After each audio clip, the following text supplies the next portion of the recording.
अगर आप ये पूरी कहानी सुन लें, तो आपके होश उड़ जाएंगे और आप चौंक जाएंगे।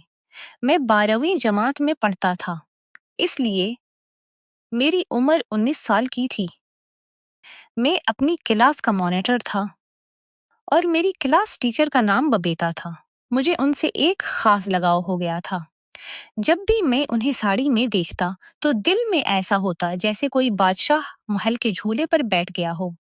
मैं उन्हें देखता तो टिकटिकी लगाए देखता रहता। मैं उन्हें देखता टिकटिकी लगाए देखता रहता। मगर मैं उन्हें कि वो मेरी टीचर थीं और मैं उनका तालिब इल्म।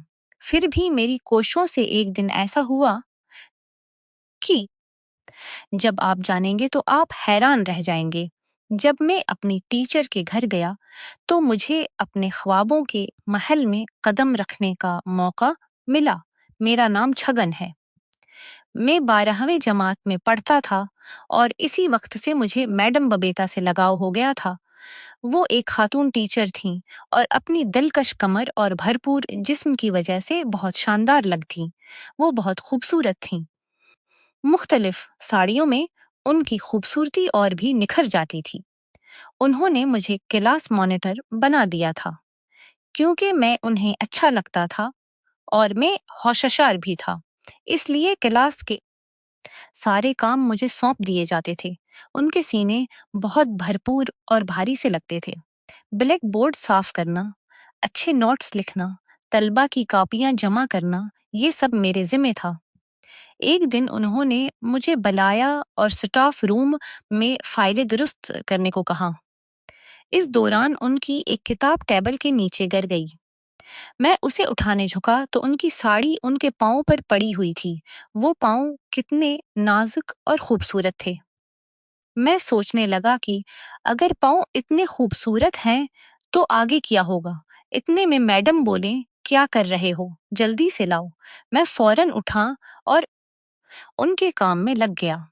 कुछ दिन बाद एक रात मैडम ने मेरी माँ को फोन किया कि छगन को मेरे घर भेज दो। मेरा टीवी खराब हो गया है और आईपीईएल की बड़ी मैच लगी हुई है। माँ ने कहा अभी भेजता हूँ। मैं उनके घर पहुंचा।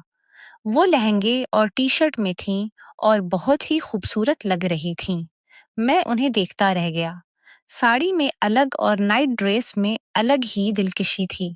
उन्होंने कहा, छगन, छत पर एंटीना का कनेक्शन हट गया है, मैं तेरे साथ चलती हूँ तो उसे ठीक कर दे। मैंने कहा चलो। काम हो गया तो उन्होंने कहा ठीक है, अब घर जा सकते हो। मैं वापस आ गया। अगले दिन इतवार था। मैं सोसाइटी में क्रिकेट खेल रहा था कि मैडम आई और मुझे बुलाया। मैं उनके घर गया। उन्होंने कुछ भारी घरेलू सामान उधर उधर करने को कहा। काम करते हुए मुझे उन्हें देखकर अच्छा लग रहा था। काम खत्म होने पर मैं उनके कमरे में चला गया। वहां उनका लैपटॉप खुला पड़ा था। मैं उनकी तस्वीर देखने लगा। इतने में मैडम समोसे लेकर आईं।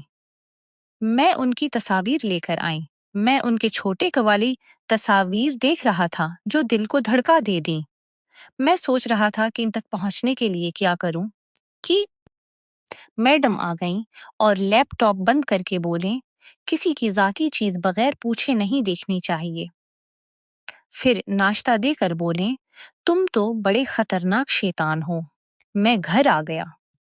अगले दिन स्कूल में जब मुलाकात हुई, तो मैडम मुझसे मुंह फेर कर चल रही थीं। मेरी मोहब्बत और बढ़ गई। मैं सोचता कि उनसे कैसे कहूँ, वो टीचर हैं, कोई ना कोई रास्ता निकालना पड़ेगा। अब मैडम भी मुझे देखकर शर्मा रही थीं। उनमें भी कोई चिंगारी भड़क रही थी। शाम को मुझे एक ख्याल आया। मैंने एक स्टिकर लिया जिस पर लिखा था, मैं तुम्हें पसंद करता हूँ, और उनकी एक्टिवा की सीट पर लगा दिया। फिर मैं मेहंदी की झाड़ियों में छपकर उनका रदामल देखने लगा। मैडम आई, स्टिकर देखा, उसे फाड़कर फेंक दिया और मुस्कुराती हुई चली गईं। मुझे यकीन हो गया कि मैडम के दिल में भी मेरे लिए कुछ जगह बन रही है। मैं बहुत खुश था। उसके बाद मैं अक्सर जो इंतजार कर रहा था वो अब करीब था। वो गैलरी में आते तो मैं मुस्कुरा कर देखता और वो भी मुस्कुरा कर देखते। एक दिन वो दुकान जाने लगे तो मुझसे कहा, छगन आज 6 बजे मेरे घर आना। मेरा दिल खुशी से भर गया। मैं सोचने लगा अब क्या होगा। 6 बजे में उनके घर गया। मैडम अचार भर रही थी। उनको उन्होंने कहा, अरे छगन आओ बैठ जाओ। करीब से देखा तो वो बहुत नरम लग रही थीं। उनका चेहरा फूल जैसा और जिसके भरपूर हिस्से। उन्होंने पूछा, छगन बताओ मेरी एक्टिवा पर क्या लिखा था? मैं घबरा गया।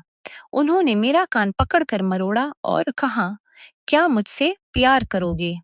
मैंने कहा, नहीं मैडम, गलती हो गई थी। अब कभी नहीं करूंगा। मुझे जाने दो, वरना घर वालों को पता चला तो मुझे सजा मिलेगी।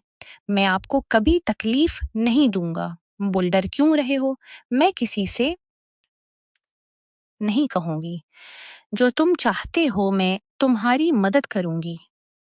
फिर उन्होंने मुझे पलंग के करीब बैठा दिया और पहली बार मुझे अपने करीब आने को कहा। मैंने मौका हाथ से नहीं जाने दिया। हम करीब आए और मैंने उन्हें वो खुशी दी जो उन्होंने कभी नहीं पाई थी। उनकी आवाज में नई नई सर उठने लगे और वो 7वीं आसमान पर पहुंच गईं। काफी देर बाद हम दोनों थक कर गिर पड़े। उनकी आंखों में आंसू थे। मैं डर गया और बोला, मैडम किया मैंने ज्यादा कर दिया। वो आहिस्ता बोले, सब ठीक है। चलते वक्त थोड़ी सी तकलीफ हो रही है, मगर सब आहिस्ता ठीक हो जाएगा। फिर उन्होंने कहा, अब तुम कुछ दिन बाद मेरे घर आते रहना। मैं चल फिर नहीं सकती तो मैं फ्रिज से हम दोनों के लिए ठंडी छाछ ले आती हूँ।